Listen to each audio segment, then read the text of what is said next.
Hello everyone, welcome back to a video. It's been a while. Today I want to explain how to build an Empire Clash economy. I've noticed that there are a lot of new players regarding Empire Clash in the past few weeks and months.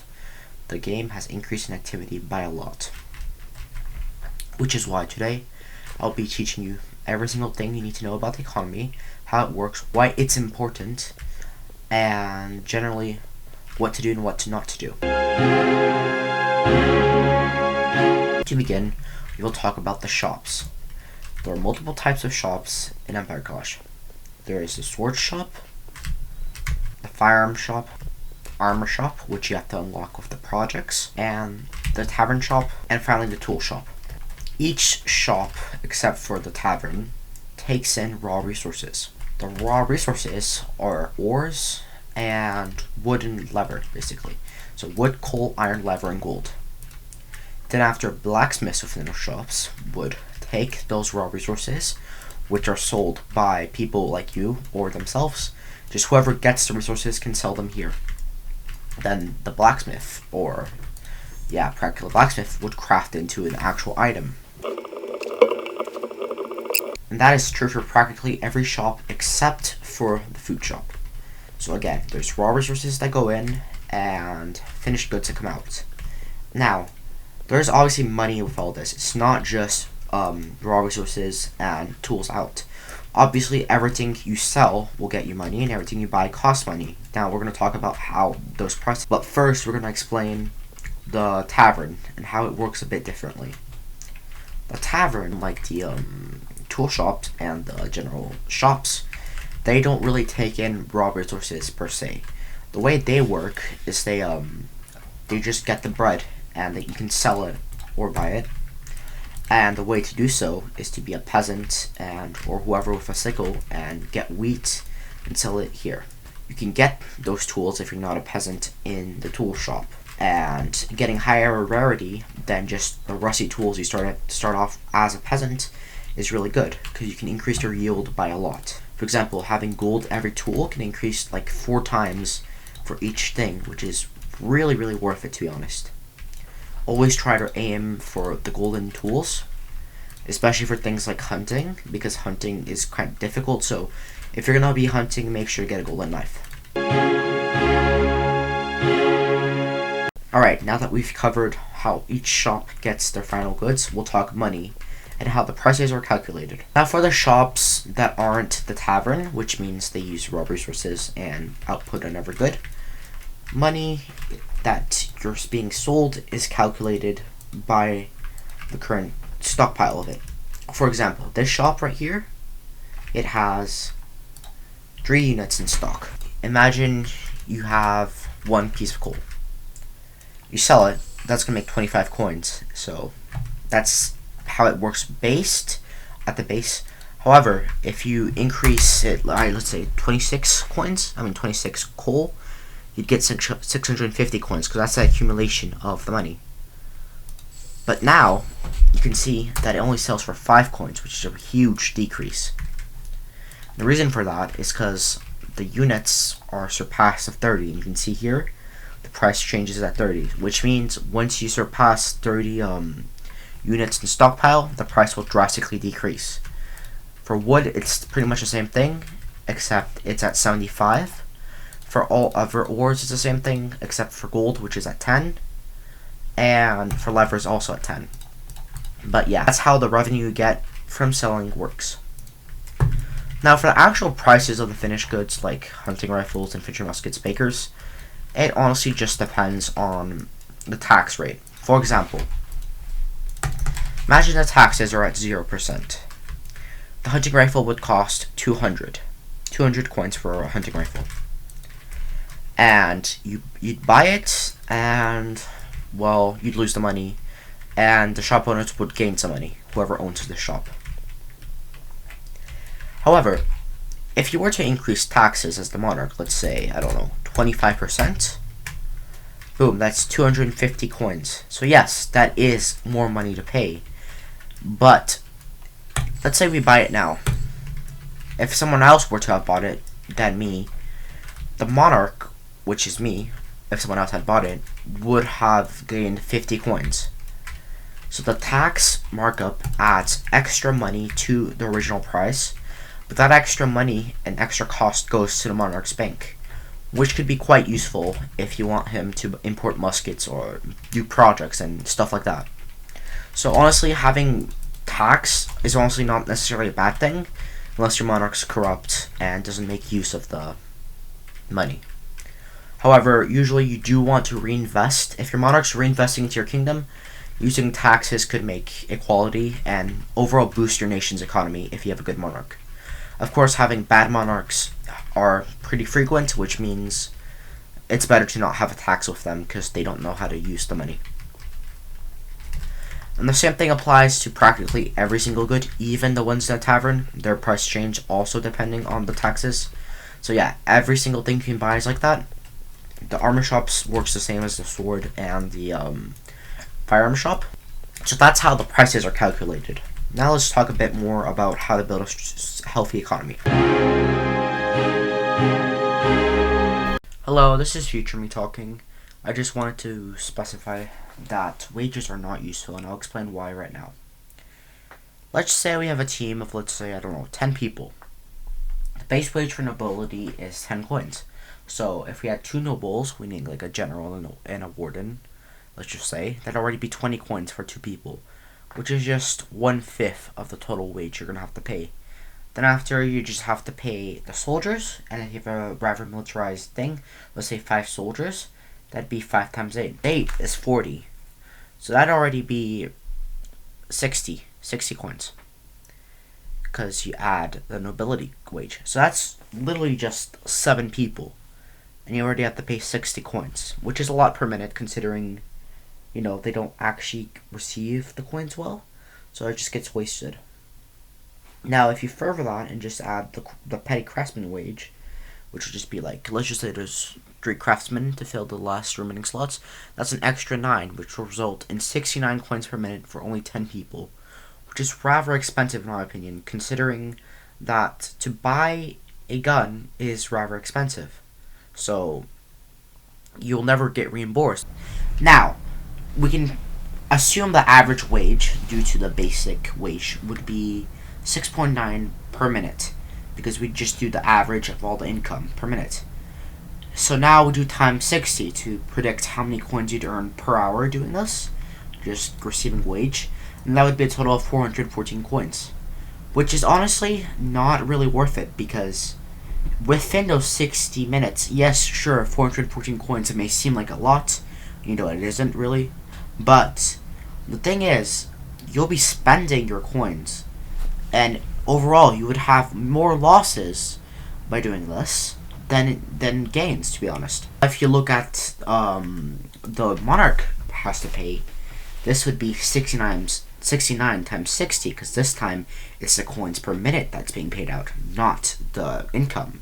So, where you would have made 414 coins with the same wage model and same population, the monarch would have paid out 4,140 coins for 1 hour. So what you've made in 60 minutes, 414 coins, the monarch has to pay out 4,140. So that's the issue, is that the upkeep of wage is expensive.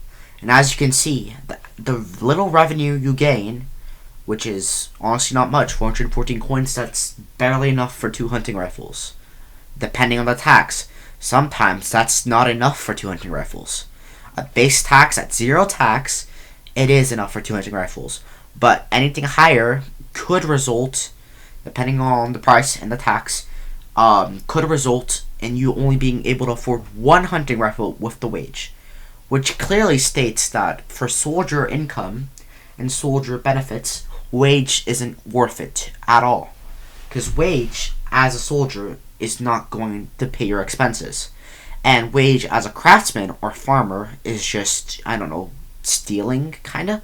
Because you're just taking money that could be used for warfare and for the kingdom for yourself. Now, there is obvious concerns with trying to pay soldiers and cover their expenses, which does make sense to an extent. However, just win the game. If you win the game, you can get paid out much more than the Monarch would even pay. See that 4,140 amount? If you're in a big server with a lot of kills, let's say 20 plus, you'd get paid at least 6,000, depending on your time, of course, which is insane. Insane amounts, and could easily outpay any cost for any rifle, any equipment, and any job, basically. So yeah, if you want money, win games, and stop relying on wage, because wage isn't gonna do it. And in both cases, the money could have been put elsewhere. So yeah, please stop asking for wages. They aren't good.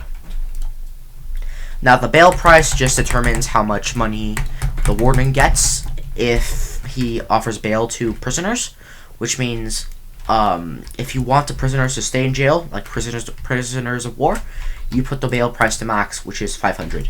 Just will ensure that the warden can't really bail anyone out, because they won't accept, for the most part, to pay 500 coins. However, on the other hand, if you have a corrupt warden, which a lot are, that just arrest random people to bail them out, you set the bail price to minimum, which is 0, I believe, and thus, I don't know, just letting them go free. Well, it's 10. But by doing this will really let your prisoners escape easily and stop the warden from doing that stuff. So yeah, that's how you manage the bail price. Here's the demanded resources, which shows what your kingdom needs in total. What it means by demanded is like how much money, how many resources are needed until the thing stagnates, like the prices. Let me show you. Let's say, I don't know, this needs like, see, this would need 24. So of all the iron required for this kingdom, 24 of it comes from here. And if I were to donate 24 iron until the price reaches 30, like we explained earlier, the thing would go down by 24. And that's how it works. Basically, how much is needed for it to still be profitable. You can always sell stuff past the price changes, but it won't show up here because it's really not profitable, and because, well, it's not needed. But yeah, that's what the demanded resources are. If you want to know more specifically what stuff is which, you can open the shop mode, click the town, and boom, you can open every shop and see what they need. So yeah, that's a pretty good way. I see a lot of people always asking in chat, what does the blah blah blah shop need? What does blah blah blah shop need? Even though they could just open this tab and see themselves. Now, the mines location is also pretty good because it shows up where all the mines are. The X's is just the mines, and the little bear stuff, the little bone stuff is where the bears are. So if you're looking to hunt a bear and get some bear pelts, you should go to these locations. Now, yeah, that's how the economy works for the most part. There's just some stuff we need to cover regarding merchants and hunters. If you want a more in-depth merchant guide, you can watch my merchant tutorial, which I have on the video screen right now, which should explain the basics of merchants. However, I will also cover the merchant guide, how do we be a merchant here. Now for Runespire, the merchant hall, I believe there's 2 of them, but the one I know of is close to Quarry, like right here. This is the Ollie's merchant hall. It's right here. On the map, if you need to see it, it's right next to Quarry. It's really not that hard to miss. And yeah. On the other map, it would be in Fort Dogwater. Well, around Fort Dogwater as well. This is Runespire. So, the merchant hall works in a way in which Oliver, the trade master, basically imports goods from we don't know where, but he just gets the goods. And every X amount of times, this is in 2 minutes, he receives a shipment of about everything. Now, every team fights to gain control of the resources, because it could be really economy saving. Because imagine this includes a lot of gold, and it stacks up over time, which results in merchants being able to basically fill the needs of their economy a lot, which is why holding merchant halls is important. But anyways, merchants work in the way in which they would pay, I don't know, money equivalent for raw resources. And now, the merchants can transport them. If you're high enough level, you can transport them with a wagon, which I am not here because it's a private server. And you can walk. You have to walk, but here I'm going to fly. You walk all the way to your capital, or whatever shop you want to sell to. You can also sell to your allies if you have a trade agreement with them. And essentially, you just go shop by shop and see what they need. And, well, you can just open the map, like I said. But most of the time, they don't do that. But yeah, let's see. So this shop has 20 wood. So we should sell from the box 55. So you just, instead of switching inventory, you switch to box. So here, I now read 20. And boom. So I just made quite a large profit from that. I believe I paid 150 for that, and I made at least 500. So yes, merchants are rather profitable if the demand is there. If there's no significant demand for any resource, merchant isn't that profitable. And of course, if Ollie's trade hall is empty because all the other teams already bought all the merchant stuff, then no, it's not profitable, and you're wasting your time transporting goods. You should probably just mine them. But yeah, merchants can sell to any shop practically. And once they're high enough level, they can set up merchant stands right here, which are basically extra shops, but the merchants can sell whatever they want in it for whatever price. So I've seen people sell bread for like 2 million a piece just to transfer money. The Monarch does get tax from it, and I've gotten 200k from it once. But yeah, it's possible to sell stuff for whatever you want for whatever price you want in these merchant halls. And additionally, if your team is out of muskets or guns or whatever, they can set up stalls and sell them. So that's quite useful. Now for hunting, it's rather similar. The new hunter skill tree includes a couple of stuff that marks the deer's locations and simplifies it. It's pretty self-explanatory. I could make a hunter guide if you guys would want, but again, it's rather self-explanatory. The skill tree explains it rather well. The skill tree explains hunter's stuff pretty well. However, the one thing that you need to remember to do as a hunter is don't waste your time killing stuff with a Warsaw Oral hunting rifle with a rusty knife. Having a rusty knife and skinning your animals is really not worth it because you get like one deer hide, one meat, whereas if you have a golden knife, which isn't in stock right now, but if you had one, you'd get like 4 or 5 times that, which is enormous yields. And now if you have to encourage agriculture and stuff, you can get even more stuff for everything. So like the encourage agriculture and the encourage mining edicts, which cost CA and upkeep, can really boost your economy because they have 50% increase in mined resources, which is for the encourage mining, and encourage agriculture has 50% increase in farmed resources and wood cutting, which is rather vague, but it basically applies to everything else but wood. And I believe it also does apply to deer killing. So yeah, getting both of those is really worth it if you're just at peacetime and you need to build a huge economy. But again, getting those two will sacrifice a lot of CA and will make you upkeep a lot of CA, requiring a lot of cores if you want to increase in CA and even upkeep, which will mean that it's unlikely for you to be able to get offensive. An offensive doctrine is very, very useful when it comes to warfare. So that's kind of a balance you have to make and a choice you have to make as Monarch or as a kingdom as a whole, what you want to focus on. Because focus on these economic edicts will prevent you from performing in a war well. But yeah, that's the basic economic guide. I hope you guys enjoyed. I hope I taught you some stuff you didn't know. And yeah, goodbye.